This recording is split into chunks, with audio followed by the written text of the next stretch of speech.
Mesdames les intervenantes, messieurs les modérateurs de l'UCL, mesdames et messieurs, chers amis, je tiens tout d'abord à remercier l'Université catholique de Louvain de s'être associée au projet et d'accueillir ce cycle de 4 conférences et de l'avoir inscrit officiellement au programme de son année thématique 2017-2018 consacrée au monde numérique.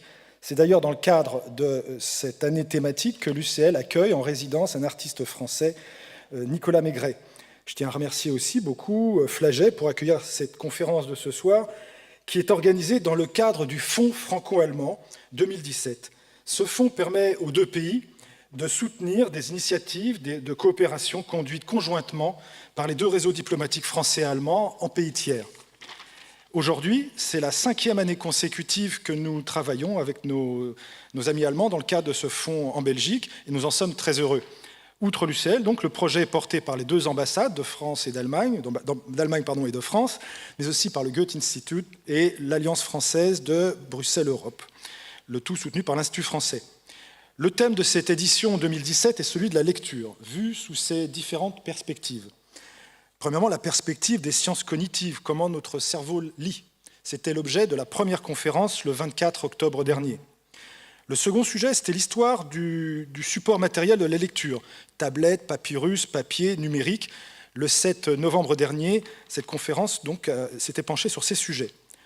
Aujourd'hui, la 3e conférence va traiter de l'opposition, voire de la complémentarité, entre lecture classique sur papier et lecture numérique sur écran.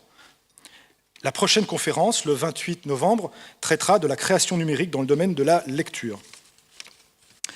Le numérique est aujourd'hui partout, autour de nous, il s'immisce et transforme tous les secteurs de notre société. Les pratiques évoluent, les usages changent, la littérature et la presse subissent d'ailleurs ces changements de plein fouet. Les questions que soulèvent ces mutations sont nombreuses. Par exemple, doit-on sacrifier le livre papier au profit du tout numérique ? Comment appréhender les nouvelles relations entre auteurs, éditeurs et lecteurs avec l'apparition des nouvelles pratiques comme l'autopublication ou l'écriture collaborative? Que devient désormais le livre papier face à son concurrent numérique? Se réinvente-t-il et si oui, de quelle façon? Autant de questions auxquelles les intervenants de ce soir tenteront de répondre dans quelques instants. Et je tiens à vous remercier pour votre attention et à vous souhaiter une excellente soirée. Merci beaucoup.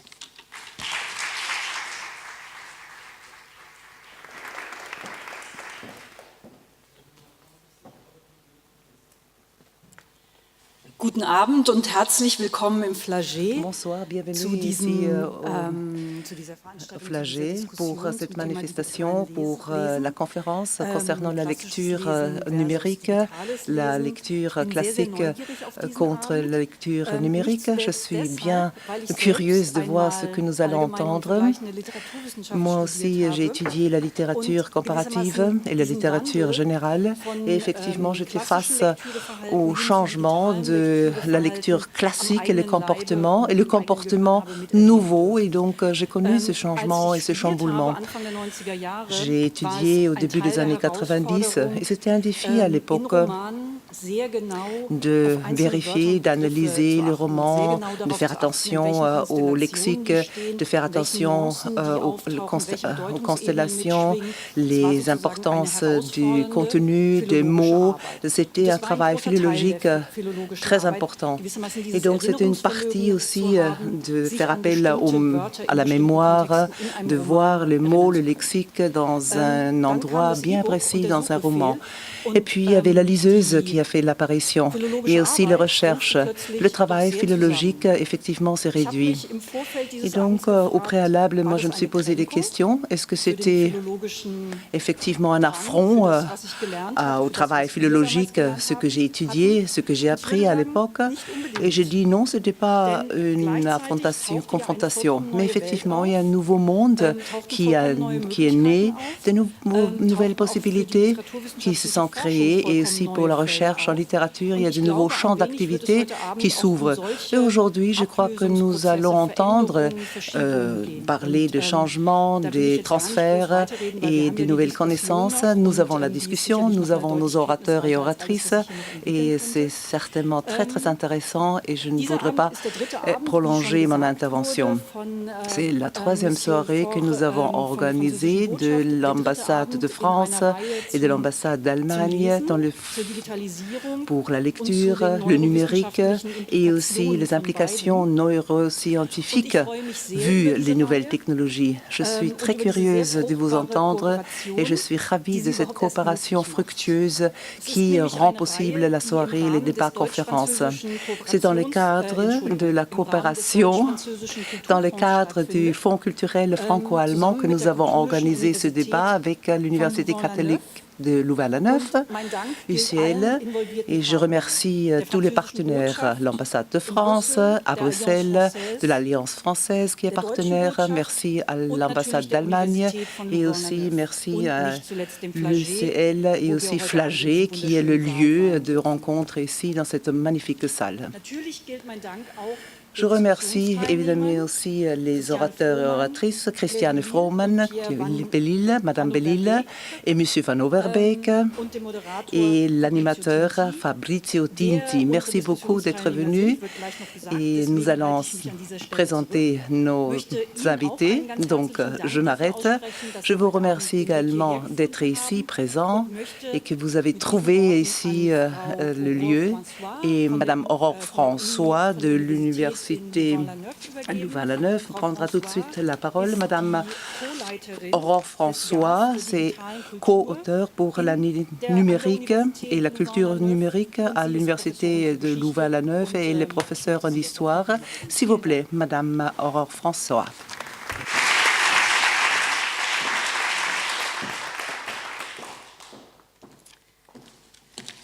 Mesdames, Messieurs, bonsoir. Le recteur de l'UCL, Vincent Blondel, ne pouvait malheureusement être des nôtres ce soir. Aussi, vais-je dire quelques mots pour l'université. Donc, nous voici donc arrivés au troisième et avant-dernier panel déjà de cette belle aventure commune autour de la lecture et du numérique. Alors, nous avons pu voir lors du dernier panel à quel point l'acte de lire, l'acte d'écrire, le processus de diffusion papier ont connu une grande diversité dans leur pratique et un certain nombre de mutations, voire de bouleversements. Ce soir, justement, nous allons nous pencher ensemble plus en avant sur l'une de ces périodes de mutation, la nôtre, celle que nous vivons aujourd'hui. Mais j'ai envie de dire, en tant qu'historienne, que l'on ne s'y méprenne pas. Certes, aujourd'hui, nous avons accès à des collections dématérialisées, mais la lecture numérique n'en reste pas moins souvent tactile dans son rapport au support actuel. Aujourd'hui, les métiers du livre, même du livre papier, restructurent leurs espaces, développent leur présence et leurs outils en ligne, repensent leur rapport au public, repensent aussi, parfois contraints, leur modèle économique. Mais les enfants continuent leur apprentissage de la lecture et de l'écriture en esquissant de petites lettres maladroites avec un crayon sur leur cahier brouillon. Et c'est là, me semble-t-il, tout l'intérêt de ce que nous vivons aujourd'hui, ce mélange d'héritage plus que séculaire, d'habitudes profondément ancrées, mais aussi de nouveautés, avec tout ce que la nouveauté peut apporter en termes de peur, d'espoir, ce climat d'incertitude lié aux multiples bouleversements que subissent les mondes de l'édition, de la diffusion, mais aussi de la création, avec son aspect collaboratif notamment. Donc tout ça pour dire que si le paradigme numérique a profondément modifié nos manières de lire, d'écrire, de chercher, de voir, de regarder le monde, nous n'en avons pas fait pour autant table rase du passé. Et dans ce régime de rupture et de continuité, d'entremêlement et d'hybridation, l'écriture et son pendant qu'est la lecture continue de véhiculer nos savoirs, d'affiner nos connaissances, de porter nos rêves, d'entretenir nos liens sociaux. Pour cette troisième soirée consécutive, expertise allemande, française, belge, dialogue autour de ce thème de la lecture et du numérique, grâce à une belle collaboration qui prend pour nous tout son sens en cette année Louvain consacrée au monde numérique, durant laquelle l'université réfléchit au numérique et aux multiples enjeux intellectuels, sociétaux qu'il pose. Je remercie chaleureusement le Goethe-Institut, l'Alliance française, les ambassades allemandes et françaises d'avoir co-organisé avec l'UCL ce cycle de conférences d'une belle qualité. Je voudrais également adresser un merci tout particulier à Xavier Lucas, qui coordonne pour l'UCL avec brio ces rencontres. Merci enfin à notre panel d'experts et à Fabrizio Tinti d'animer cette troisième conférence. Donc Fabrizio, je te cède la parole et je te souhaite une excellente discussion. Merci Aurore.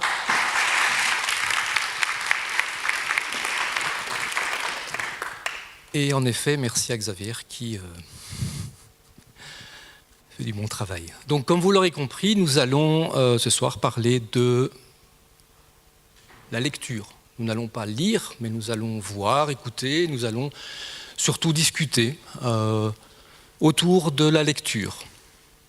Beaucoup de questions, on espère aussi des réponses. Donc l'objectif de la soirée, c'est de repartir d'ici avec un certain nombre de réponses à nos questions.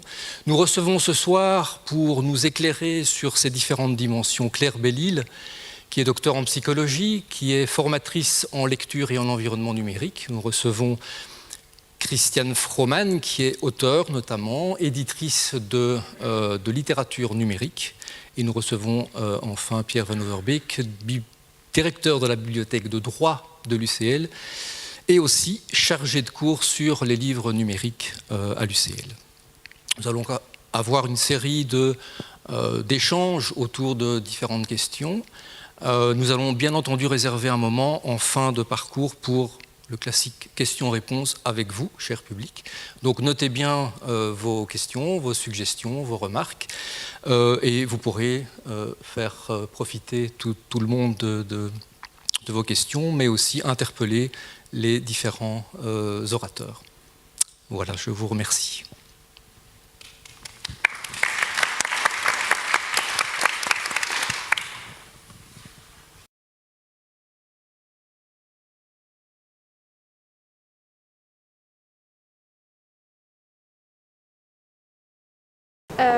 Je pense à des livres en numérique, sur tablette par exemple, qu'on peut lire. À une lecture effectivement sur un autre média que celui du papier. Je pense principalement à un travail sur l'iPad, lecture de bouquins ou lecture de cours, transfert de données et surtout particulièrement pour les cours. De base, j'aurais pensé à un e-book sur toute plateforme disponible, style un iPhone, un iPad, un ordinateur, je ne sais pas trop ce qu'il y a comme plateforme, mais c'est les premières choses à laquelle je pense. À la liseuse, à des livres sur la liseuse numérique. Oui. La lecture de fichiers numériques, genre de vidéos et d'e-book aussi, ce genre de choses.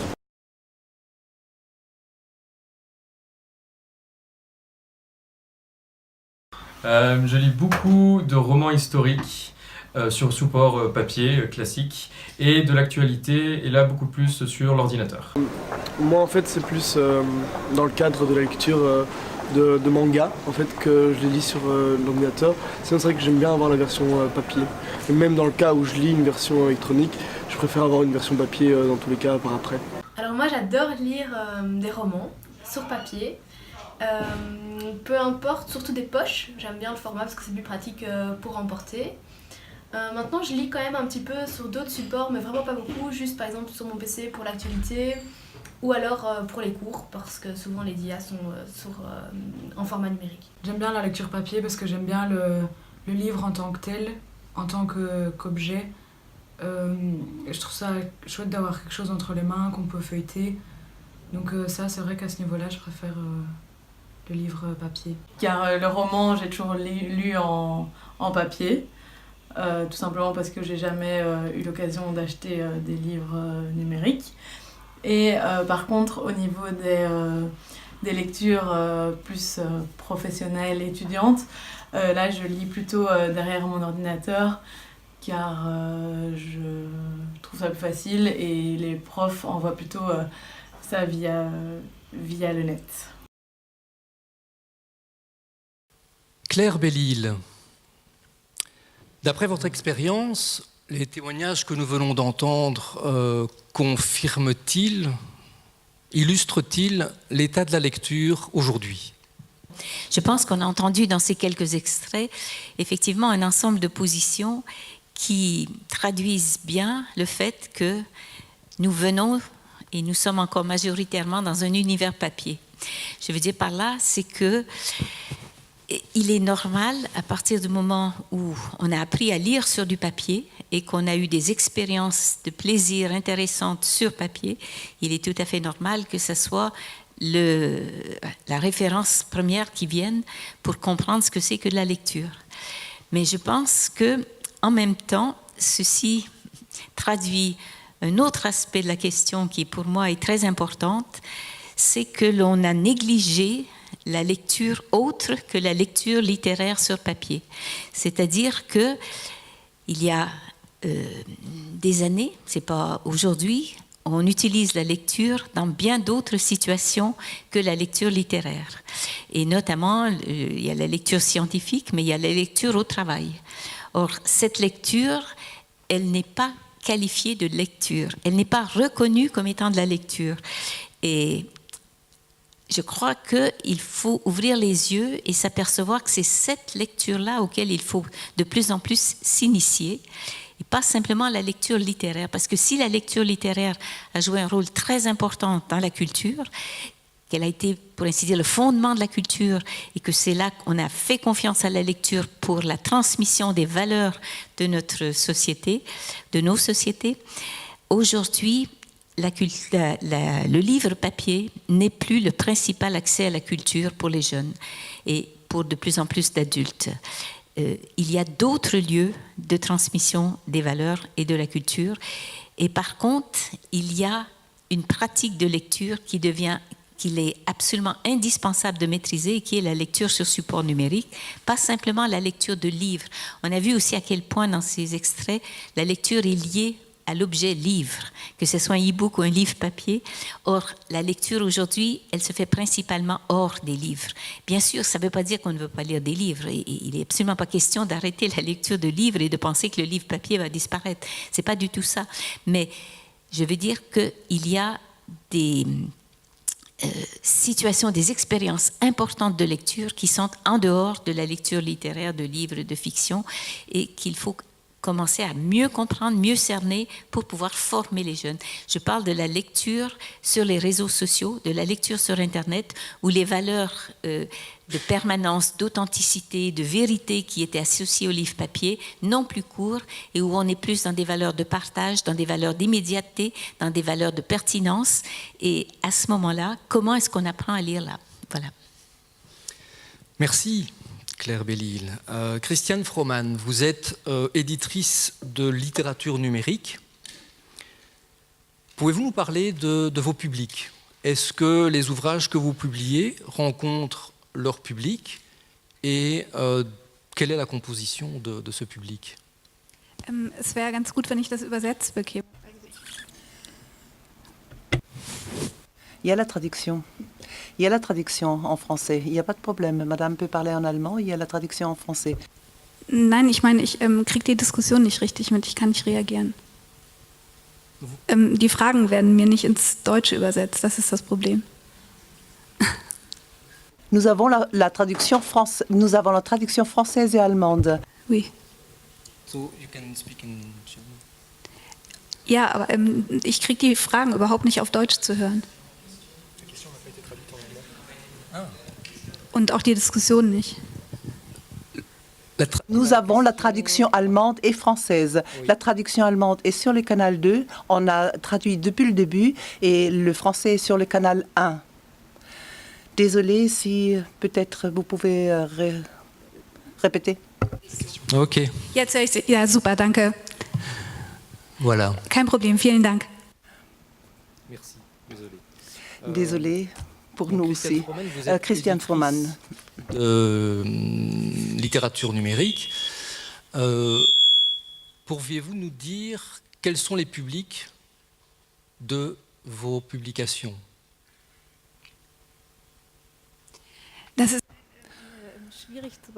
En fait, c'est difficile à répondre à votre question, parce qu'il y a quand même des différences. Ce que je publie sur le net, la publication spontanée, aussi effectivement la publication, ceux qui sont des littéraires, des créateurs, etc. Ce sont les personnes qui pensent comme moi, c'est-à-dire en mode numérique. Ce n'est pas une relation commerciale, c'est effectivement un échange d'idées, etc. Mais les textes texte que j'ai publié dans le livre sur support papier ou ailleurs, je dois ouvrir un autre public. Et c'est effectivement encore le mode classique par le livre sur papier. Et par exemple, dans le FAZ ou Die Zeit, donc le journaux très connus, effectivement, les personnes s'y intéressent parce que c'est sur papier et souvent les actualités se font sur Internet. Et puisque c'est sur papier, ils s'y intéressent. Le public auquel je m'adresse, évidemment, j'ai déjà un problème avec le mot public parce que c'est assez vague. Il y a un espace dans l'Internet, c'est un public, un espace public, mais aussi un espace privé, un espace de la création, de l'autocréation, de l'artistique, etc. L'autopublication effective, self-publishing, ce que nous avons construit autrement au niveau social, effectivement, ça se passe maintenant dans l'Internet par nous-mêmes. Nous sommes les mêmes auteurs. C'est un changement, un bouleversement dans tout ce qui s'exprime dans les réseaux, les images sur Instagram, les brefs commentaires sur Twitter, Facebook, aussi Internet. Les jeunes ont encore le Snapchat, etc.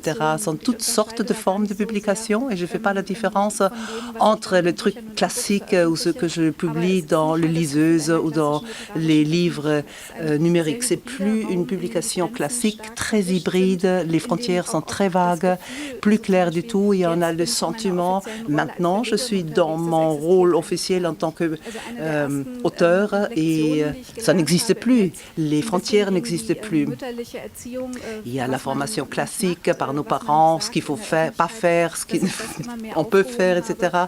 Là aussi, les frontières sont devenues très floues et dans ce nouvel espace, effectivement, je peux magnifiquement publier, écrire, lire et je me sens très bien si je ne dois pas réfléchir sur le fait est-ce que je suis dans l'Internet, dans le numérique, etc.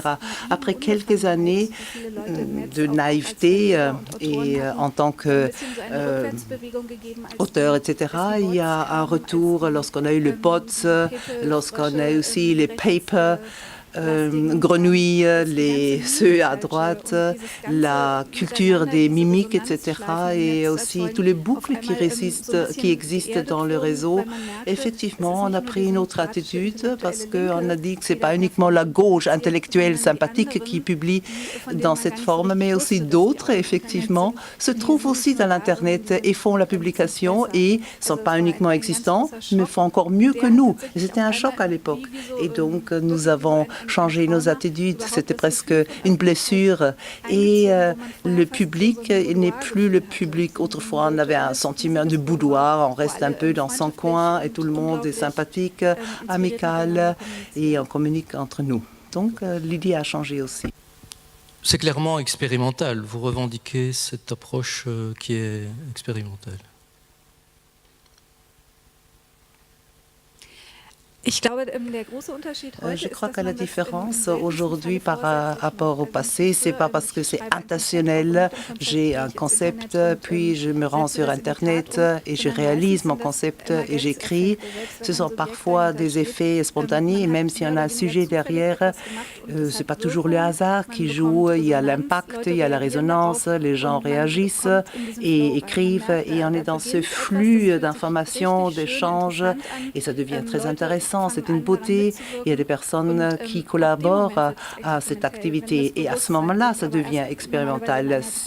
Mais c'est dans une deuxième phase, l'expérimental. Il y a aussi des personnes qui, effectivement, aussi la littérature pragmatique, écrivent des algorithmes dans l'Internet. Mais c'est encore une autre direction. Ça m'intéresse aussi. Je publie. Mais ma propre performance, c'est intuitive. Et puis, ça devient la théorie. Merci. C'est très intéressant, effectivement. Pierre Van Verbeek, en tant que directeur de la bibliothèque de droit à l'UCL, on évoque souvent la disparition du livre papier. D'après votre expérience, qu'en est-il à court, moyen et long terme ? Alors c'est vrai que si on regarde ce qui se passe dans les bibliothèques universitaires depuis 10 ou 15 ans, on a l'impression que les collections numériques, les ressources numériques remplacent progressivement les collections imprimées. Il faut dire que la plupart des éditeurs scientifiques aujourd'hui proposent une version électronique de leur revue. Ils l'ont d'abord fait dans un premier temps en supplément de la version imprimée. Ils en ont profité évidemment pour faire payer un petit surcoût. Et puis le nouveau tarif lui-même n'a valu que généralement pour la version électronique. Et il a fallu payer un nouveau supplément si on voulait conserver la version imprimée. Si bien que de plus en plus de bibliothèques ont finalement fait le choix de laisser tomber le papier et de se contenter de l'électronique. D'ailleurs, le remplacement du papier par l'électronique est tellement avancé dans certaines disciplines que des universités ont carrément décidé de fermer certaines bibliothèques et de constituer finalement, pour certaines disciplines, des bibliothèques 100% numériques. Donc ça donne effectivement l'impression qu'on est en train d'assister à une transition alors plus ou moins rapide selon les lieux, selon la discipline, vers du tout numérique, en tout cas quelque chose qui semble aller vers une disparition totale du papier. C'est sans doute oublier un peu vite que dans les bibliothèques, il n'y a pas que des revues, il y a aussi et surtout des livres, et c'est d'autant plus vrai pour les bibliothèques publiques. Or, on sait que ceux qui ont prédit la mort du livre imprimé se sont déjà trompés au moins 2 fois. À un premier moment, plus ou moins au tournant des années 90-2000, à l'époque où sont apparus les premiers dispositifs pour lire des livres numériques, donc les ancêtres des tablettes et des smartphones qui n'ont pas du tout pris à l'époque dans le grand public. Et puis, une deuxième fois, plus récemment, puisqu'après plusieurs années, il est vrai, de forte croissance des ventes d'e-books, donc aux alentours des années 2010-2012, on constate maintenant depuis 3 ans une sévère régression de ces mêmes ventes d'e-books, couplée d'ailleurs à une hausse parfois plus surprenante des ventes de livres imprimés. Alors, on sent bien que quelque part, il y a derrière cette opposition numérique-papier un petit côté querelle des anciens et des modernes, avec une disposition plus globale pour ou contre le numérique, pour ou contre les nouvelles technologies de l'information. Mais si on oppose si spontanément, notamment dans les médias, le numérique et le papier, c'est peut-être aussi parce que cette opposition repose sur ou fait écho à une série d'idées fausses qui sont pourtant largement partagées dans nos sociétés modernes, et notamment celle qu'on n'arrête pas le progrès et que les nouvelles technologies sont nécessairement plus performantes et sont amenées à remplacer les technologies plus anciennes. Alors, ce n'est pas nécessairement vrai. Si on applique ce raisonnement à un autre domaine, par exemple celui des transports, ce n'est pas parce que la voiture est plus récente que le train va disparaître. Enfin, il n'a pas disparu d'ailleurs, et il n'est pas dit non plus que la voiture est nécessairement plus efficace pour se déplacer d'un point à l'autre. Chaque moyen de transport présente des avantages et des inconvénients. Et finalement, il permet, si tout se passe bien, d'arriver à destination, mais sans doute pas dans les mêmes temps, pas avec le même degré de confort, et sans doute pas non plus au même coût. Et donc c'est ce qui fait que les deux continuent de coexister, et c'est exactement pareil pour la lecture, je pense. Le numérique et le papier présentent chacun des avantages et des inconvénients, et il ne s'agit pas de les opposer pour savoir lequel des deux va l'emporter et remplacer l'autre. Il faut plus se poser la question par rapport au contexte, aux besoins des lecteurs, aux besoins aussi des acteurs économiques. Et alors, il y a une deuxième raison, à mon avis, pour laquelle on a peut-être un peu rapidement prédit la mort du livre papier, c'est qu'on a pensé qu'on allait assister au même phénomène que celui qu'on avait observé pour la musique. Donc la musique pour laquelle l'acquisition des différents supports successifs, donc les bandes magnétiques, les disques, les CD, les mini-disques, a été aujourd'hui presque éclipsée finalement par l'écoute en streaming. Mais en fait, c'est une comparaison qui est un petit peu trompeuse, je pense, parce que la situation de départ n'est pas la même. Pour la musique, on a d'office besoin déjà d'un instrument de lecture. Finalement, le support n'est qu'accessoire, n'est secondaire, et qu'on change de support ou bien qu'on finisse même par se passer d'un support ne change rien finalement à l'expérience d'écoute qui doit passer par un instrument. Alors que dans le cas du livre imprimé, c'est l'inverse. Le texte et la forme matérielle ne font qu'un. Donc le livre imprimé se suffit à lui-même, et donc le pas à franchir pour la personne qui voudrait aller vers une lecture numérique est beaucoup plus important, puisqu'il s'agit non pas simplement de changer de type de support, mais il s'agit de faire intervenir tout un nouveau dispositif électronique avec toutes les contraintes que ça implique. Et qu'est-ce que j'allais dire? Je voulais dire aussi autre chose. Oui, c'est la raison pour laquelle, en fait, je pense qu'il ne faut pas tellement parler de concurrence, même s'il y a une concurrence de fait sur le marché au niveau économique entre le papier numérique et le livre imprimé. Moi, je préfère parler de complémentarité. Et surtout, je pense que dans le chef des professionnels du livre et de la documentation, il ne faudrait pas qu'à partir du moment où on a fait le choix d'aller vers des ressources numériques, le choix réside dans le seul fait que c'est techniquement réalisable. Ce n'est pas parce qu'il est possible de faire les choses de façon numérique qu'il faut les faire. Ce n'est pas la bonne raison.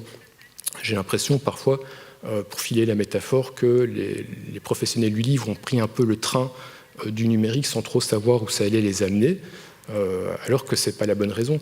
En tout cas, il ne faut pas le faire juste par crainte de paraître ringard ou dépassé.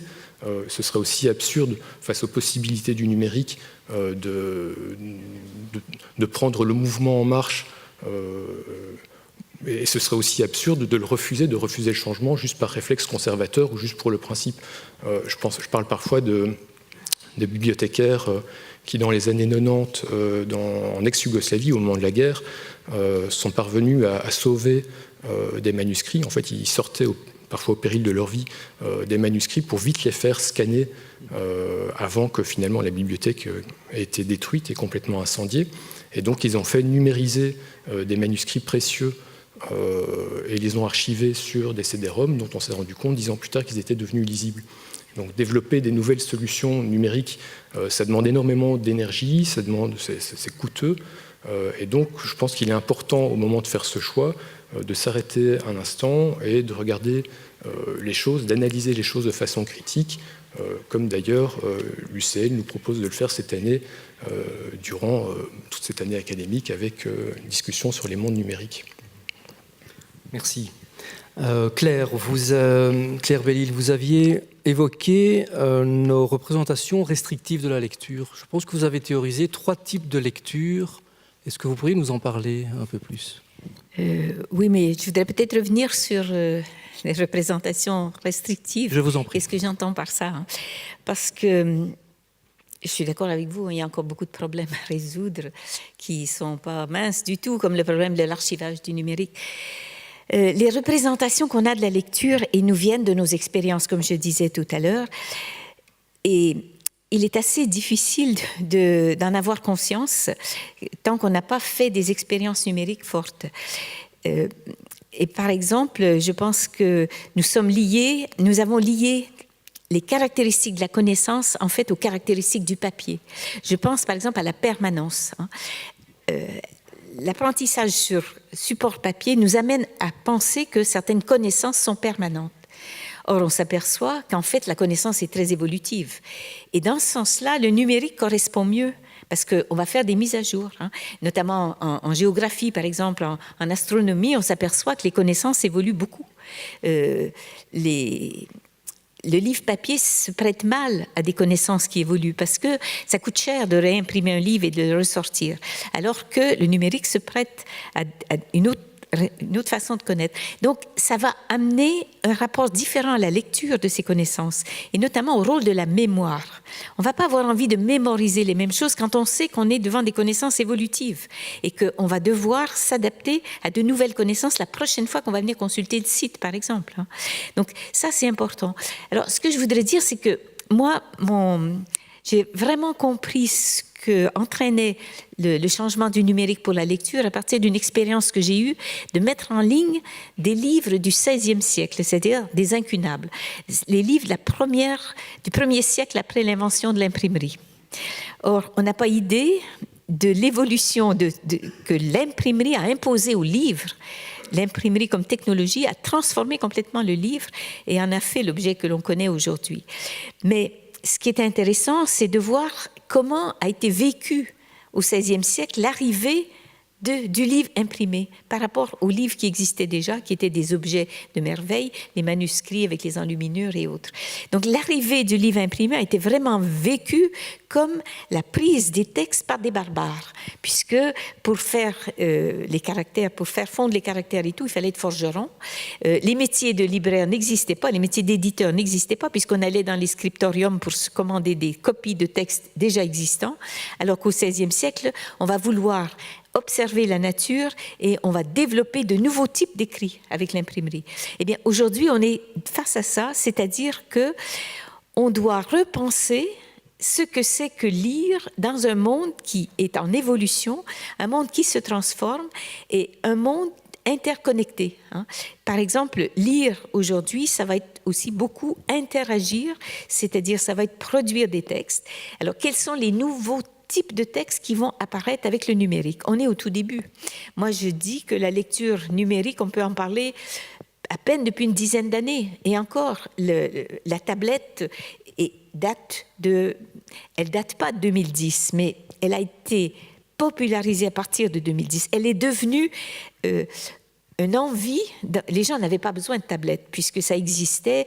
Il y a plusieurs sociétés qui avaient sorti des tablettes, mais ça ne prenait pas. Et en 2010, qu'est-ce qui s'est passé? C'est pas pour rien que vous avez mis le nom de Steve Jobs là-haut. C'est-à-dire qu'il y a quelqu'un qui a eu l'idée de réunir des inventions qui étaient déjà sur place et qui en a fait l'objet d'un désir social.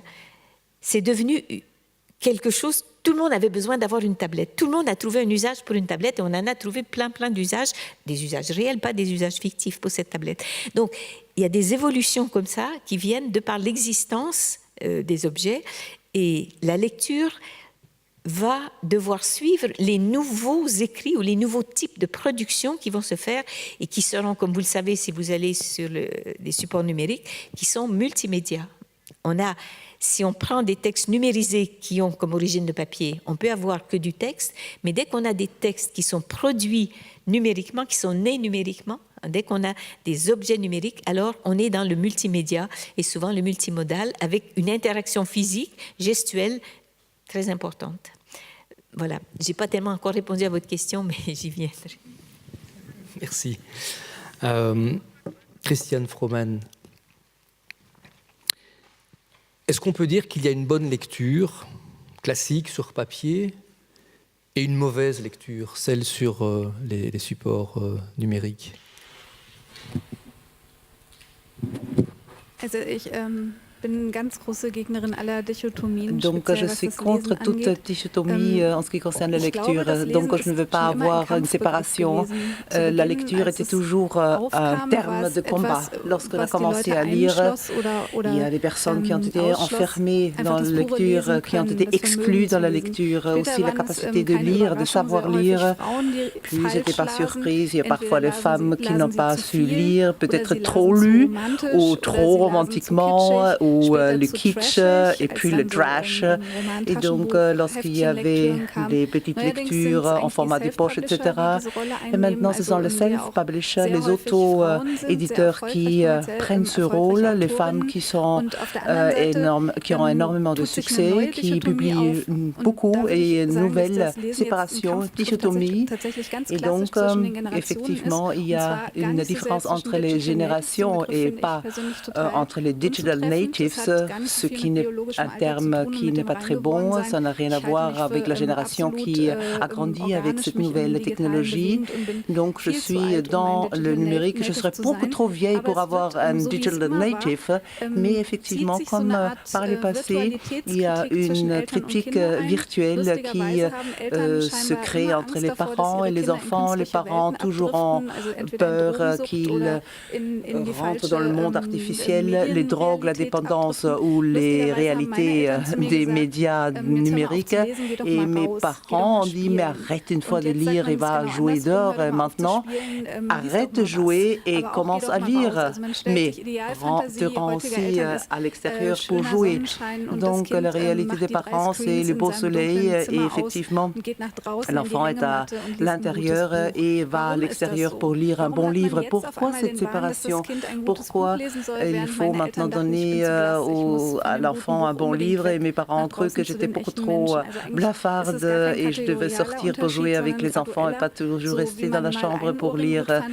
Et donc effectivement, il y a parfois ces différents chemins.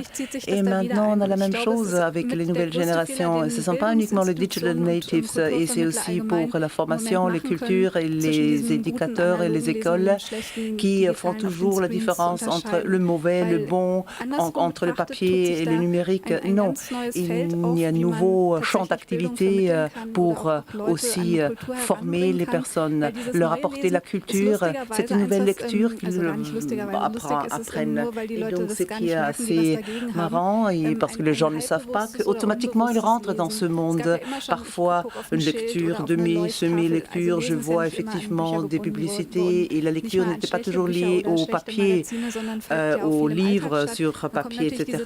Il y a les journaux, les magazines, et parfois on dit aussi est-ce que c'est la communication, est-ce que c'est la littérature? Ça n'a aucune importance, c'est la lecture qui compte. Lire. Et les jeunes qui disent à leurs parents je déteste les livres, je ne veux pas lire, mais effectivement, ils lisent toute la journée sans le savoir.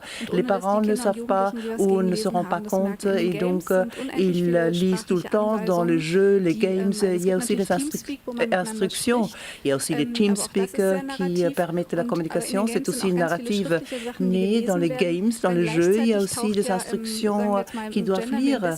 Et donc, les filles chattent plus et les garçons jouent, mais il y a une tendance, il ne faut pas les différencier. Mais les jeunes sont effectivement en route dans le jeu. C'est comme un roman aussi. Donc, ils lisent indirectement. Ils ont aussi des instructions pour pouvoir jouer. Les filles jouent aussi leur caractère dans le chat. Effectivement, ils ont toujours une conception. Ils ont aussi des nouvelles narratives. Ce sont les mêmes structures pour les garçons et les filles et les mêmes structures que les lecteurs des romans, des livres sur papier. Les parents sont toujours un peu en panique, mais je crois que c'est au niveau émotionnel. Si on raisonne clairement ce qui se passe, est-ce que j'ai vraiment une raison de penser que mes enfants, effectivement, sont des exclus un jour, qui ont peut-être un handicap plus tard parce qu'ils sont dans le numérique? Non, les enfants, ils ont des amis, ils sont heureux, font tout ce que les enfants font, ou les jeunes générations font. Et donc, ils se rentrent dans un monde aussi. Comme moi, je me suis rendue dans ma chambre pour lire dans mon coin. Et donc, j'appelle à tout le monde qui est en contact avec la culture et la lecture, ne jamais faire cette séparation très nette et très claire entre le mauvais et le bon, et le numérique et le livre. Pierre Van Verbeek, d'après votre expérience, quelles sont les opportunités du numérique pour les bibliothèques et quelles sont les craintes ? Alors oui, c'est vrai que de prime abord, le numérique est apparu comme une réelle opportunité pour les bibliothèques, en premier lieu pour le public des bibliothèques, puisque quelque part la disponibilité numérique des documents doit permettre de s'affranchir quelque part des contraintes horaires et même des contraintes physiques ou purement géographiques d'une bibliothèque. Donc le lecteur ne doit plus se déplacer, il ne doit plus se dépêcher pour venir vite consulter un livre ou l'emprunter avant la fermeture. Et puis pour les bibliothécaires, c'est aussi l'occasion de mesurer beaucoup plus précisément l'utilisation effective qui est faite de la documentation qu'ils achètent, parfois chèrement achetée d'ailleurs dans le cas des ressources numériques. Et du coup de pouvoir mieux calibrer ou orienter leur politique documentaire de façon à la faire coïncider avec les attentes du public ou le profil de leur public. De façon plus évidente encore, évidemment, la dématérialisation des documents est l'occasion de faire évidemment des économies sur les espaces de stockage, dont on sait qu'ils sont parfois rares et précieux dans les centres-villes, là où sont les bibliothèques. Et de façon plus générale, c'est l'occasion de faire une économie sur tous les coûts logistiques des bibliothèques, puisque les bibliothèques, c'est beaucoup de logistique. Finalement, il y a beaucoup de manutention de la documentation. C'est l'équipement des livres, c'est les opérations de presse, c'est les déplacements, le rangement, c'est le remplacement des livres qui sont perdus ou volés. Et puis en fin de vie du livre aussi, malheureusement, parfois, c'est l'envoi au pilon. Tout ça, ce sont des activités qui prennent énormément de temps et qui coûtent très cher. Mais comme vous le disiez, il y a effectivement des craintes aussi forcément par rapport au numérique. Et la première tient au fait que un acheteur de livres numériques n'est pas réellement propriétaire du livre qu'il achète. En fait, en général, quand on achète un livre numérique, on reçoit une copie chiffrée du livre qu'on va pouvoir installer sur un ou plusieurs supports personnels après avoir fait authentifier ou valider ces supports. C'est ce qu'on réalise d'ailleurs avec des techniques de protection informatique qu'on appelle les DRM, donc de l'anglais Digital Rights Management, qui existe d'ailleurs depuis longtemps, qu'on utilise pour la commercialisation des logiciels informatiques et qu'on utilise aussi pour l'achat en ligne de musique ou de vidéos. Mais donc concrètement, un acheteur de livres numériques n'a pas la possibilité, par exemple, de prêter son livre numérique à quelqu'un d'autre, à moins de prêter en même temps sa tablette, enfin la tablette ou le smartphone sur lequel il a installé son livre numérique. Il ne peut pas non plus revendre son livre numérique, et en cas de décès, une personne qui aurait acheté pendant toute sa vie une série de livres numériques n'a pas la possibilité de transmettre à ses héritiers tous les livres qu'elle a achetés. Et donc, dans l'état actuel, les bibliothèques n'ont pas la possibilité d'acheter des livres numériques et de les prêter de façon numérique telles qu'elles pourraient le faire pour des livres imprimés. On a dû en fait développer des solutions tout à fait spécifiques pour permettre et encadrer le prêt numérique en bibliothèque. Et ces solutions non seulement ont un coût évidemment, mais quand bien même elles ne permettent pas en général aux bibliothèques d'être réellement propriétaires des livres qu'elles achètent. Et en outre, les DRM, les fameuses DRM, sont quand même très contraignantes pour les lecteurs et donc pour les emprunteurs, puisqu'il va falloir, lors du premier prêt numérique, commencer par se créer un, voire deux comptes en ligne, faire valider son ou ses différents supports, et c'est seulement au bout d'une série d'opérations, un bibliothécaire de l'Université libre de Bruxelles avait calculé le nombre d'opérations nécessaires pour pouvoir emprunter un livre numérique la première fois. Il est arrivé à 17 opérations, 17 clics et opérations, au bout desquels finalement on pouvait afficher son livre numérique. Et on n'est pas encore au bout de nos peines, puisqu'une fois qu'on a affiché le livre numérique, les fameuses DRM permettent, ou parfois empêchent, par exemple d'imprimer une partie du livre, ou tout le livre d'ailleurs, ou empêche par exemple la sélection de texte pour faire du copier-coller. Et donc tout ça, évidemment, quand on ajoute à ça les problèmes de compatibilité des fichiers numériques, des différents formats d'e-book et des différentes marques de matériel sur lesquels on veut afficher nos e-books, on comprend que l'adoption par le public n'a pas été favorisée. Alors, il y a une deuxième crainte des bibliothécaires par rapport au numérique, ou en tout cas la façon dont il est en train de s'installer, c'est que pour l'instant, il n'y a qu'une toute petite partie seulement des titres publiés qui sont effectivement disponibles en prêt numérique dans les bibliothèques.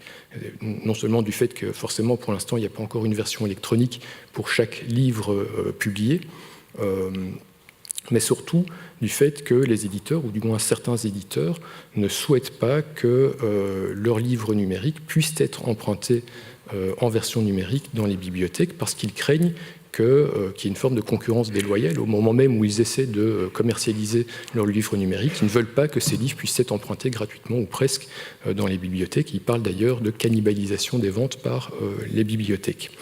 Alors, pourtant, on ne voit pas très bien pourquoi on ne pourrait pas prêter des livres juste parce qu'ils sont en version numérique, puisque le prêt des livres au format imprimé existe depuis longtemps et généralement il n'est pas remis en cause par les éditeurs lorsqu'il s'agit de livres imprimés. On ne voit pas très bien pourquoi il en irait autrement pour les livres numériques. Toujours est-il que tant que la législation sur le droit d'auteur n'est pas adapté à ce nouvel environnement numérique, ce sont pour l'instant les éditeurs qui fixent les règles du jeu en matière d'achat, de prêt, de conditions d'utilisation. Du coup, de mon point de vue, ça réduit quand même considérablement l'intérêt de tout le dispositif lourd et coûteux qui a été mis en place, en tout cas pour les bibliothèques publiques. Et surtout, en fait, ça pourrait constituer un risque supplémentaire si à l'avenir des éditeurs décidaient, c'est peut-être déjà le cas d'ailleurs, de ne publier certains titres qu'en version numérique, parce que dans ce cas, nous n'aurions en bibliothèque ni la version papier ni la version numérique, et pour le coup, ça remettrait en cause les missions traditionnelles des bibliothèques, qui sont de permettre à tous d'accéder à l'ensemble du patrimoine littéraire et scientifique aujourd'hui et pour les générations futures.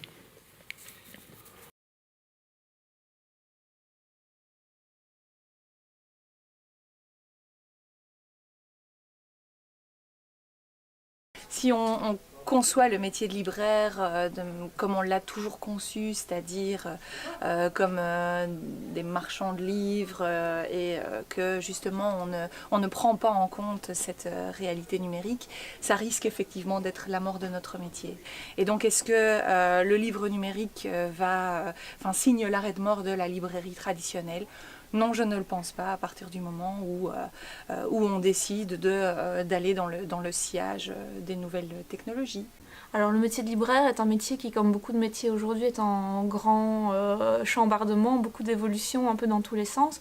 Dans le monde francophone, le numérique reste assez marginal jusqu'ici. Et bon, voilà, les éditeurs ont investi massivement pour pouvoir proposer une offre numérique qui aujourd'hui est assez riche, mais le taux de lecture en numérique reste relativement faible par rapport au monde anglo-saxon, par exemple.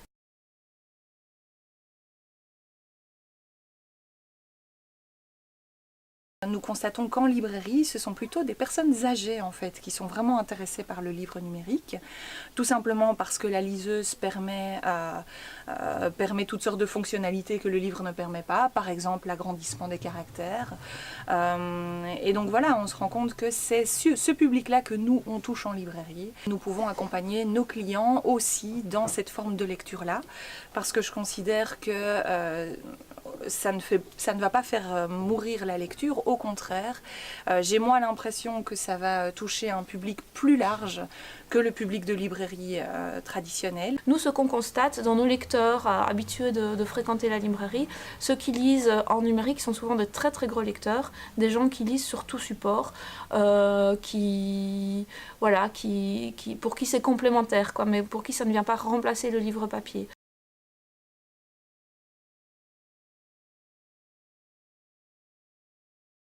En tout cas, nous, ce que nous proposons sur le site internet, ce sont les livres que vous retrouvez aussi en librairie, donc surtout des romans. C'est surtout ça qu'on vend en numérique. Toutefois, c'est vrai que l'édition de bande dessinée marche pas mal aussi en numérique. J'imagine que les éditeurs numériques, parce qu'il y en a qui sont spécialisés en numérique, proposent des choses exclusivement en numérique et n'existent pas en papier. En Belgique, les libraires indépendants se sont réunis pour proposer une offre, pour que nos lecteurs ne soient pas obligés d'aller vers Amazon, vers d'autres plateformes, mais puissent se tourner vers leur libraire pour avoir du conseil et pour avoir un suivi également pour leurs achats en numérique. Donc on a fait ça collectivement avec une aide de la Fédération Wallonie-Bruxelles et on a à ce jour une plateforme qui s'appelle Librel, librairie électronique, qui fonctionne depuis maintenant 2 ans et demi, 3 ans et qui permet aux lecteurs soit d'acheter via Librel en général, soit de choisir son corner, son libraire habituel et d'acheter via ce biais-là. Pierre Van Overbeek, d'après vous, quelles sont les conséquences du numérique sur les différents acteurs économiques de la chaîne de création de contenu, dont les libraires que nous venons de voir sont un des éléments? Oui, on entend ici des préoccupations des libraires, mais effectivement, l'ensemble de la chaîne de production des livres est un peu sous pression pour l'instant. On sent bien qu'on est dans une période de mutation. Et donc pas seulement les libraires, les éditeurs, les imprimeurs, les diffuseurs qui placent les livres sur les tables des librairies et les distributeurs, tous sont un peu sous pression. Pour plusieurs raisons. La première, c'est qu'on sent bien qu'à côté du métier traditionnel, de leur métier traditionnel, on attend d'eux maintenant qu'ils s'adaptent et qu'ils proposent de nouvelles solutions numériques et qu'ils s'avancent sur un terrain qui n'est pas le leur à la base et où ils vont être concurrencés par d'autres acteurs qui sont a priori mieux armés qu'eux pour faire face à ce défi numérique. Pour prendre un simple exemple, il est évident qu'Amazon, avec toute son expérience de vente en ligne, son capital, sa position dominante sur le marché, est évidemment beaucoup mieux placé pour aujourd'hui vendre des e-books que le petit libraire de son village ou du coin. La deuxième raison pour laquelle tout le secteur est pour l'instant sous pression, c'est que à l'intérieur même de cette chaîne de production du livre, en fait, il y avait un équilibre jusqu'à présent où chacun réalisait une partie du travail pour faire passer les textes des auteurs et leur faire trouver leur public. Chacun faisait une petite partie et aujourd'hui le numérique en fait est un petit peu l'occasion de, en tout cas permet de se passer de certains des intermédiaires. On parle de désintermédiation. Et donc, par exemple, un éditeur peut plus facilement, avec le numérique, envisager de vendre lui-même ses propres livres à partir de son site web et de prendre, du coup, la part bénéficiaire la marge de son diffuseur, de son distributeur et du libraire. Mais l'éditeur lui-même aussi peut être mis hors jeu ou être désintermédié, si on veut, comme c'est le cas pour l'auto-édition, puisque avec l'auto-édition, les textes sont produits directement en version numérique et vendus par l'auteur en ligne, ou bien même pour un livre qui a suivi le circuit tout à fait classique un livre imprimé qui a été d'abord vendu, l'auteur peut se réserver l'exclusivité de la vente en ligne, comme c'est le cas, par exemple, comme le fait J.K. Rowling pour la série Harry Potter, qu'elle ne vend que sur son site Pottermore. Même Amazon ne peut pas vendre une version électronique d'Harry Potter. Merci. Christiane Frohmann, comment peut-on ouvrir culturellement la lecture numérique, et spécifiquement d'un point de vue éducatif ? Also das ist bei mir ein wirklich schmerzbehaftetes Thema, weil Donc c'est un sujet très douloureux parce que depuis 2011, effectivement, je suis dans ce monde pour demander à tout le monde s'ouvrir au numérique et je crois que l'espace francophone et germanophone ont peur et ils ont peur de perdre leur culture, leur esprit et donc ils ont dit aussi que cette nouvelle lecture, ce synthétique artificiel, pas aussi cultivé, pas si beau, pas si noble, etc. Donc il y a parfois les gens qui disent oui c'est comme un robot, moi j'ai envie de prendre un livre en main, ça sent bon, il y a du bruit, mais normalement un livre que je prends d'un carton, effectivement, sent mauvais. C'est parfois un mythe et donc c'est plus vrai que nous avons ce besoin de toucher, de sentir le livre. Un autre deuxième problème, lorsque l'introduction, la liseuse qui a été introduite, effectivement, a fait que toutes les applications, effectivement, ont pris des fonctions comme dans un livre et donc ils ont programmé les gens de prendre la liseuse et comparer toujours la lecture numérique comme la lecture normale. Donc il y a l'application qui a fait du bruit comme un livre, donc presque un sentiment d'avoir un livre en main. Et puis il y a aussi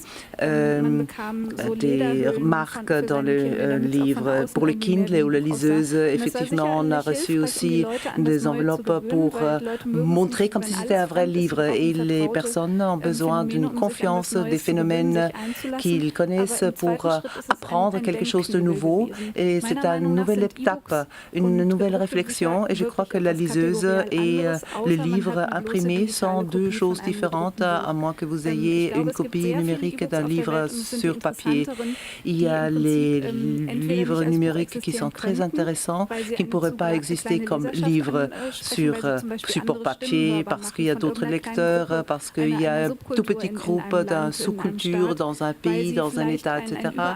Ou parce que le sujet est très ambitieux et qui ne pourrait intéresser uniquement un petit groupe, donc impossible d'imprimer le livre. Et c'est pourquoi, pour les universités et les bibliothèques, c'est extraordinaire.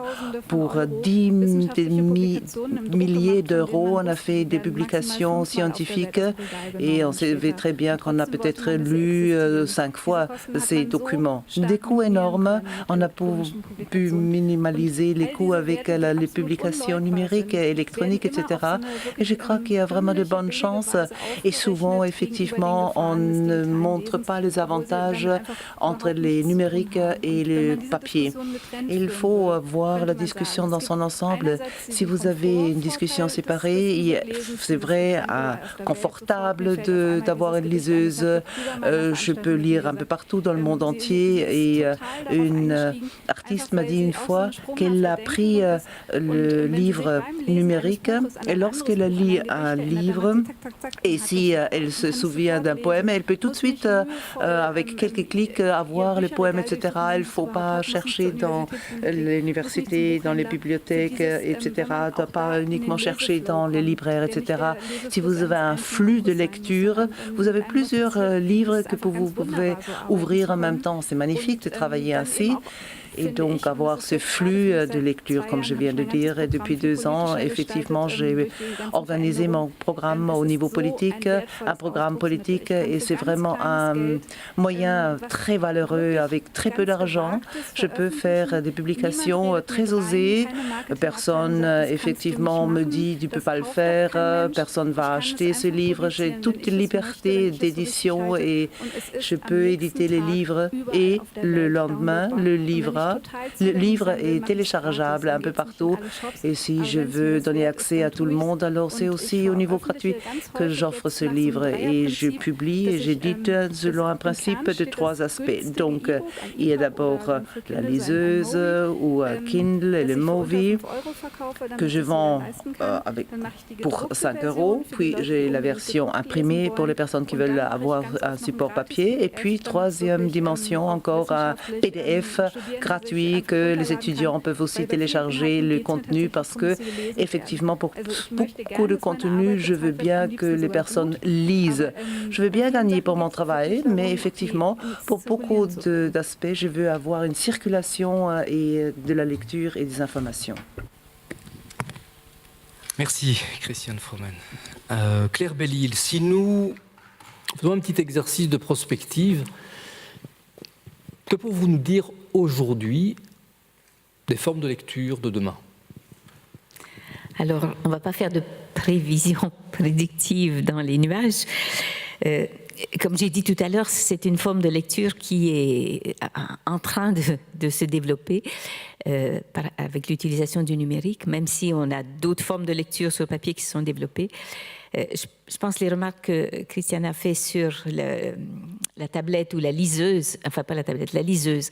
Pour moi, la liseuse, c'est un clone parfait le plus parfait qu'on peut avoir du livre imprimé. Et je pense que ça permet le passage vers le vrai numérique qui est beaucoup plus multimédia et multimodal que la tablette. Mais alors, ce qu'on pourrait dire, je pense que, avant de commencer de dire les 3 formes, et je vais essayer d'être assez rapide pour que vous ayez la parole, je voulais vous donner cette citation d'un sociologue. « Tant qu'on ne parvient à décrire une action que de manière négative, qu'on l'aperçoit comme irrationnelle, inadaptée ou exprimant un manque de quelque chose, c'est qu'on ne l'a pas bien comprise. » Et il fait sien ce précepte du philosophe Gadamer. Le début de la compréhension, c'est que quelque chose nous parle. Et donc, je voudrais parler de 3 modes de lecture qui, à mon avis, se développent à côté de ce que j'appelle la lecture passion, qui est la lecture littéraire de romans et autres. Et je crois que là, les libraires sont absolument indispensables pour nous orienter. Et la lecture réflexion, on a besoin du livre papier pour la lecture réflexion.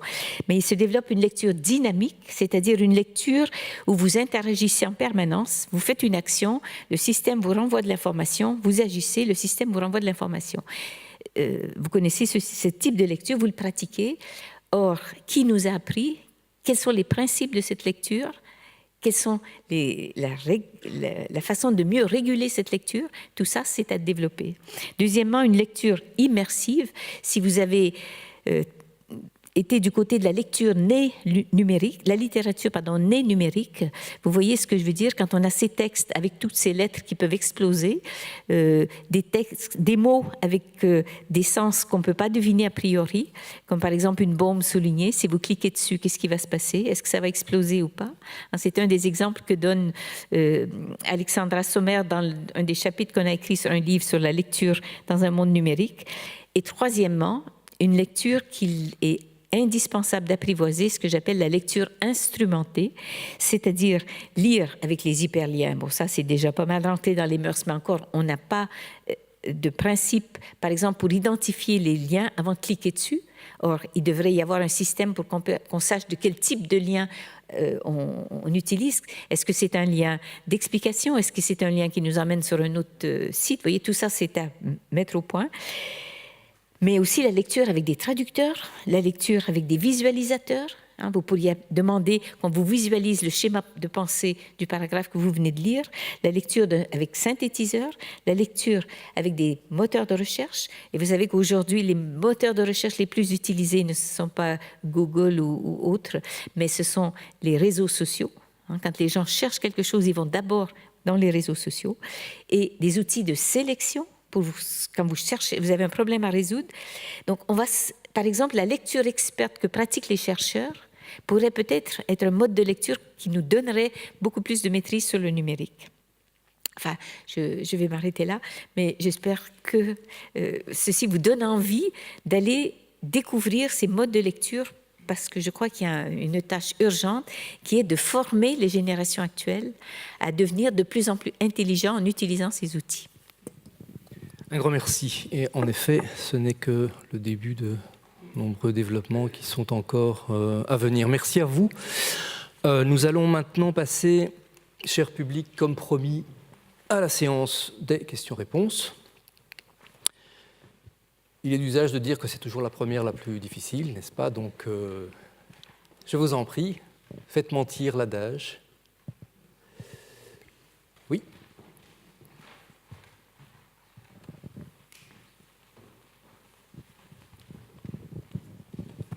Merci. Donc ma question concerne plutôt la conservation que la lecture. J'espère qu'elle n'est pas trop hors sujet, mais vu que les matériaux utilisés pour le numérique ainsi que le rapide changement des usages et des technologies numériques comparé au papier qui peut, s'il est conservé dans des conditions adéquates, être conservé, c'est le cas de le dire, pendant des centaines d'années, est-ce que le support papier ne garde pas cet avantage par rapport au support numérique? Qui souhaite répondre? Pierre? Je vous en prie. C'est vrai que c'est une... Oui, c'est une crainte que je n'ai pas abordée tout à l'heure des bibliothécaires par rapport au numérique, mais effectivement, la question de la conservation est primordiale. Il y a à la fois d'ailleurs le problème du support, la question de l'obsolescence des supports, et on sait que les supports numériques sont assez fragiles, et sans doute plus fragiles que le papier. Et puis aussi, il y a toute la question de l'obsolescence des formats. Les formats dans lesquels nous archivons aujourd'hui les textes numériques, nous n'avons pas la certitude qu'ils seront encore lisibles dans 50 ou 100 ans.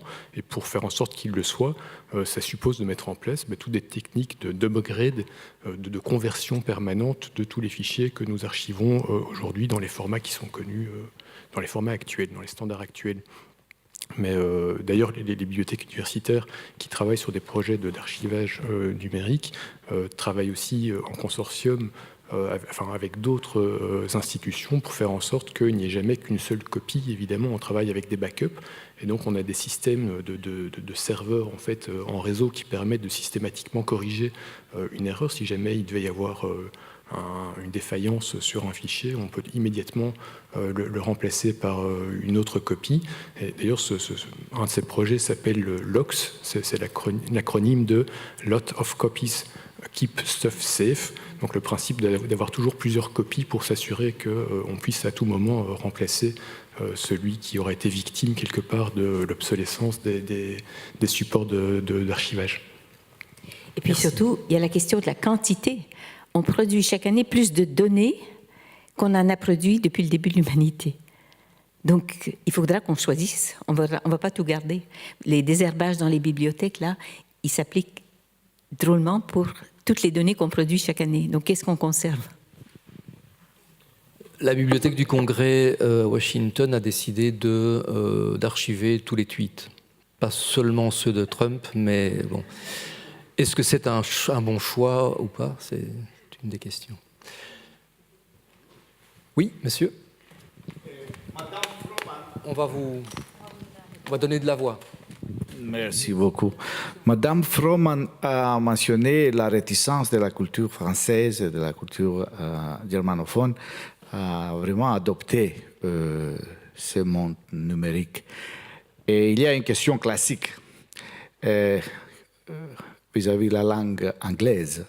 C'est-à-dire, Madame Froman, la culture anglaise, américaine, britannique, est-ce qu'ils ont maintenant un avantage parce qu'ils utilisent ce type de lecture numérique, utilisation de supports numériques vis-à-vis de nous? Qu'est-ce que vous voyez comme l'avenir? D'ailleurs, les autres peuvent aussi répondre. Merci. Also ich glaube, wir haben insofern einen Je crois que nous avons un désavantage et un avantage. Pour les francophones, je ne peux pas le dire, mais en Allemagne, je peux dire nous sommes un peu réticents en ce qui concerne les nouvelles technologies. Ça prend un peu plus d'années. On est toujours 5 années derrière les États-Unis. Et puis, brusquement, il y a le bouleversement. Le contrôle technique est passé par là, les normes sont passées par là, et tout le monde, du jour au lendemain, s'identifie. Ils achètent l'appareil, les dispositifs, la technologie. Ils acceptent le hype. Et donc tout le monde a cet appareil. Et donc il y a les backlash, donc un retour vers l'arrière, que les dispositifs sont peut-être pas aussi bons que pensés. Et il y a quelques retours en arrière. Et on n'avait peut-être pas pensé aux implications si effectivement les agences externes travaillent pour les bibliothèques. L'agence fait faillite lorsqu'elle est responsable de la sauvegarde des données, etc. Et c'est toutes les nouveautés avec les médias sociaux, etc. On se pose beaucoup de questions aussi, mais je crois qu'on ne peut pas encore mesurer les avantages, les désavantages et avantages, parce qu'on est encore immergé et assez nouveau. Et dans les universités, les bibliothèques, les instituts culturels, etc., eux, ils ont une autre compréhension, une compréhension très large, lecture collaborative, les curateurs aussi qui interviennent. Effectivement, le marketing parle de ces lectures collaboratives. C'est notre responsabilité. Nous devons être le filtre dans cette surcharge de contenu, des réseaux, des supports digitaux, etc., numériques. Il faut aussi créer des plateformes qui sont très innovatives, qui collectionnent la littérature, etc. Et les instituts culturels, je crois que devront aussi changer leur stratégie. Moi aussi, j'ai changé les processus. Moi, je ne prends plus le manuscrit, j'observe quelque chose et je dis, je voudrais publier ce que tu fais, et tu fais ceci, donc ça m'intéresse et je pourrais éventuellement le publier. Donc, c'est dans le sens inverse.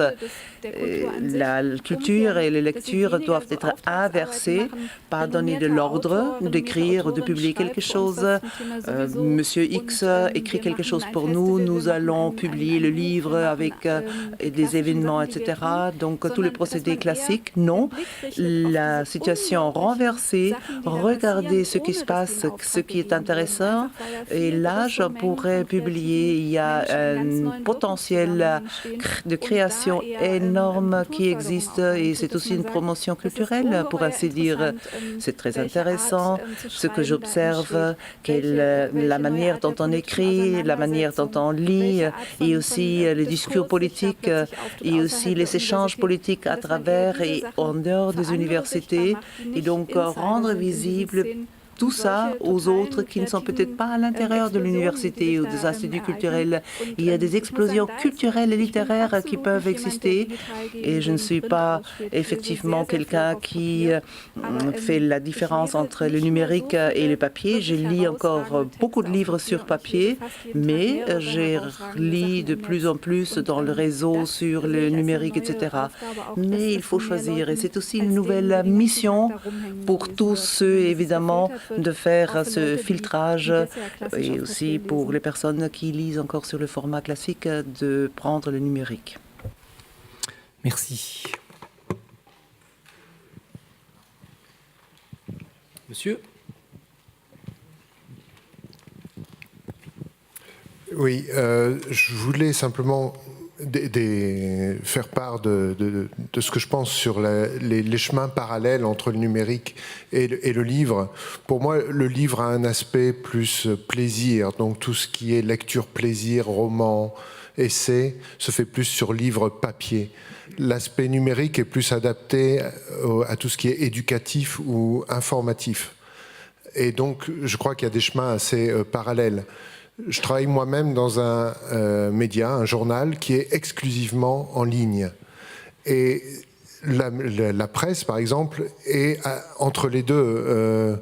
Dès qu'il s'agit d'informer, le numérique devient beaucoup mieux adapté que la presse papier, qui a beaucoup de mal à résister.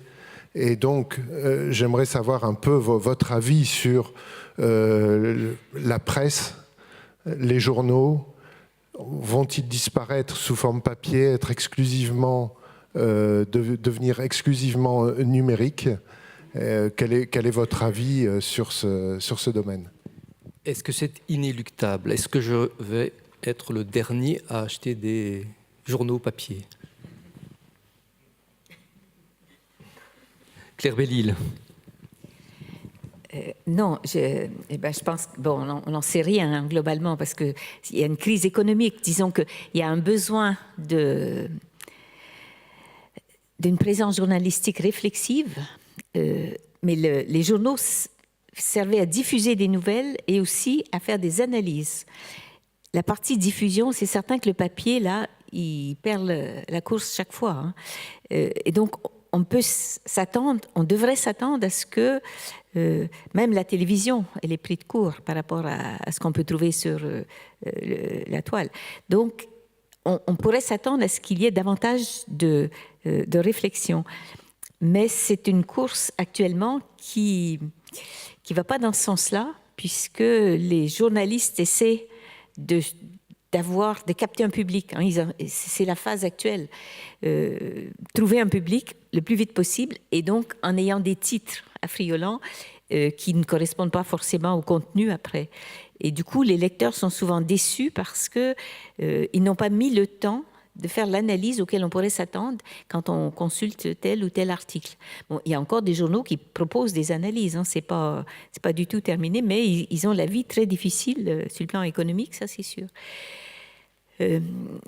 Peut-être qu'on va aller vers une autre forme. Enfin, il y a aussi toutes les revues. Hein. Il y a les quotidiens et les revues. Donc, c'est deux niveaux de presse différents. Et là, c'est pareil. Je pense que quand on est dans un monde qui ne valorise pas et, disons, qui ne rend pas absolument nécessaire la réflexion et l'analyse. Et pour faire son travail ou pour avoir une place dans la société d'aujourd'hui, il faut au contraire être très réactif et très mobile et très pertinent. Et la profondeur de votre présence n'est pas forcément ce qui est le plus recherché.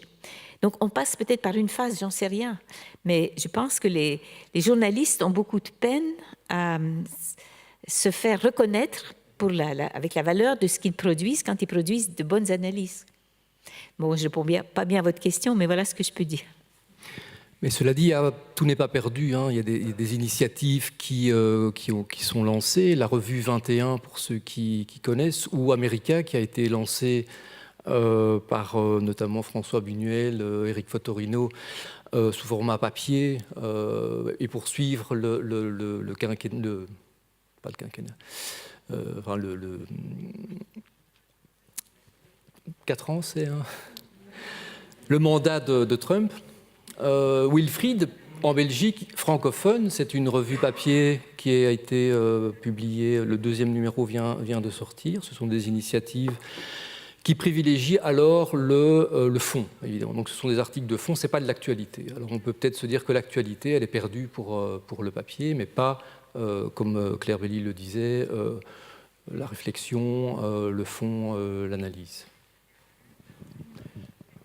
Oui, monsieur ? On va aussi vous donner de la voix.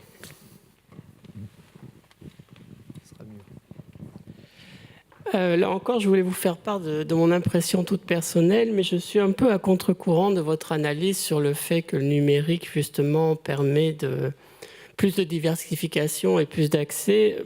Moi, j'ai une frustration par rapport à l'offre en numérique. J'ai rien contre, lire du numérique, plutôt l'aspect effectivement littérature, mais au sens large, ça peut être des essais de l'histoire, de la philosophie. Il me semble que justement l'offre qui m'est proposée me semble quelque part truquée par les lois du marché, c'est-à-dire que ce qui sort, c'est ce qui se vend le mieux. J'ai surtout une grande frustration à trouver en numérique des publications qui commencent, je dirais, à la fin du droit d'auteur libre, parce que le Balzac, vous le trouvez en numérique sans problème, et il y a 10-15 ans. Donc des auteurs des années 30, de la Seconde Guerre mondiale, après, sont très rarement offerts en numérique, en tout cas en langue française. Et alors, je pense que c'est simplement parce qu'effectivement, le public n'est pas là et il n'y en a pas besoin. Mais je me pose la question si sur le long terme, on ne va pas déplacer quelque part nos référents culturels. Si effectivement, on passe dans un monde qui devient de plus en plus numérique, on en oublie tout un passé qui va disparaître. Je voulais avoir votre avis là-dessus. Rapidement, qui souhaite répondre ? Mais Claire Belli ? C'est-à-dire qu'il y a le problème des auteurs. Pour les livres dont vous parlez, là, la BNF, la Bibliothèque nationale française, avait fait une proposition de mettre en ligne ces livres avec la possibilité pour les auteurs de se rétracter, c'est-à-dire de demander que leurs livres ne soient pas mis en ligne. Et il y a eu une démarche qui a été faite et qui a interdit à la BNF, sur le plan juridique, de faire cette opération. Le problème, c'est qu'on a beaucoup de livres qu'on ne connaît plus les auteurs, mais qui ne sont pas encore dans le domaine public. C'est-à-dire qu'on n'a plus accès aux auteurs, mais ils ne sont pas dans le domaine public. Donc, personne ne peut les multiplier, les rediffuser. Ça, c'est un réel problème pour la période que vous donnez, là, oui. À partir du moment où ça tombe dans le domaine public, à ce moment-là, bon, on peut le diffuser. Pierre Honoré, vous vouliez intervenir ? Non, pas spécialement. On a le temps pour une dernière petite ? Non ? Oui ? Les partitions. Pardon. Une question qui peut aussi concerner les partitions, par rapport à ce que vous dites sur la période avec les problèmes de droit d'auteur. C'est inimaginable, la difficulté, parce qu'il y a les droits d'auteur, finalement, des éditeurs. Et nous, en tant que musiciens, on est complètement bloqués avec ça. C'est un énorme problème, et dans les conservatoires, ça ne marche pas aussi à cause de ça. Donc la diffusion, elle n'est pas terrible. Oui. Il y a eu une perspective de dire que pourquoi est-ce qu'on ne rend pas publique toute la connaissance ? On sait des entreprises comme Wikipédia sont parties avec cette initiative. Est-ce qu'aujourd'hui, on ne pourrait pas trouver un moyen pour rémunérer les auteurs, les éditeurs, de façon ensuite à ce que tout le monde ait accès à la connaissance, c'est-à-dire aux textes, aux documents de base et autres. Et c'est une réflexion évidemment qui ne plaît pas à tout le monde parce qu'il y a beaucoup d'intérêts en jeu, mais moi je pense que la solution elle est de ce côté-là, parce que notamment cette histoire des DRM, là c'est impossible, c'est lié à la machine sur laquelle on l'utilise et tout, on ne s'en sort pas des fameux droits soi-disant qu'on peut acheter pour pouvoir lire, parce qu'on ne peut pas passer le livre, on ne peut pas le vendre, on ne peut pas le céder, enfin je pense qu'il faut chercher à trouver des solutions plus du côté d'une gratuité ou d'un abonnement général à la connaissance, je ne sais pas, mais et de rémunérer autrement les auteurs. Mais je ne sais pas ce que pensent les éditeurs. 2 secondes. Short. Also ich bin auch absolut für En die fait, Freigabe je des suis pour Wissens und la denke, dass der libération de la Markt connaissance wechselt, mag trotzdem et noch le bestehen, marché complémentaire existe encore, même si on libère la connaissance. On a des produits de mise à jour, il y a des livres et des versions très simples qui sont à disposition et ce serait une très bonne solution d'avoir la connaissance sur le numérique, mais aussi avoir des produits de mise à jour. Ce sera donc le mot de la fin. On va essayer d'aller un peu plus vers l'open access. On sera tous d'accord, bien sûr. Voilà, merci à chacun et chacune. Merci à vous, cher public.